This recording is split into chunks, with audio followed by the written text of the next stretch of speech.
সম্মানিত মাছ চাষি বন্ধুরা, মাছ চাষ অবশ্যই লাভজনক একটি ব্যবসা।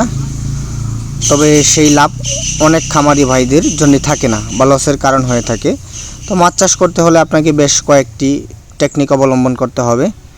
তো তার মধ্যে অন্যতম হচ্ছে যে আপনি কিন্তু বর্তমান সময়ে এমন কিছু মাছ আপনাকে চাষ করতে হবে যেটা উৎপাদন খরচের তুলনায় বাজার মূল্য অনেক বেশি। তো তার মধ্যে অন্যতম হচ্ছে আপনার ক্যাটফিশ জাতীয় মাছ। এবং ক্যাটফিশ জাতীয় মাছগুলোর মধ্যে হচ্ছে দেশি মাগুর অন্যতম। শুধুমাত্র দেশি মাগুর না, সেই সাথে দেশি ট্যাংরা মাছ, এই দুইটা মাছেরই আপনার দেখা গেছে চাহিদা এবং তুলনামূলক দাম বাজারে অনেক বেশি।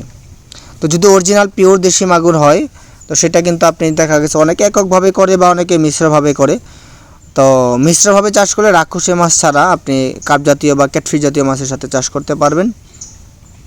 তবে অবশ্যই একটু একদম শতভাগ গ্রেডিং করা মাগুর মাছ হলে সবচেয়ে ভালো হয়, বা ট্যাংরা মাছ যেটা।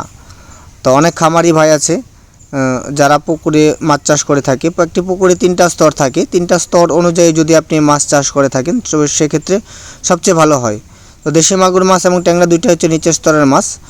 এবং আপনারা চাইলে কিন্তু এই দেশি মাগুর মাছ দেখা গেছে রুই, কাতল, মৃগেল বা শিং, ট্যাংরা, গুলশা, পাবদা ইত্যাদি এই জাতীয় মাছের সাথে চাষ করতে পারেন, বা অনেকে থাই পাঙ্গাস মাছের সাথেও কিন্তু চাইলে চাষ করতে পারবেন।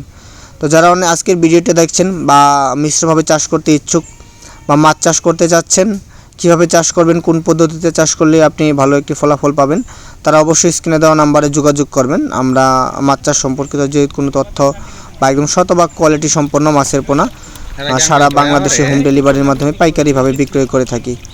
তো যে সকল খামারি ভাই আছেন আজকের ভিডিওটি দেখছেন তারা অবশ্যই ভিডিওটি শেয়ার দিয়ে অন্য আরও একটি মাছ চাষি ভাইকে ভিডিওটি দেখার সুযোগ করে দিবেন। আজকে এই পর্যন্তই।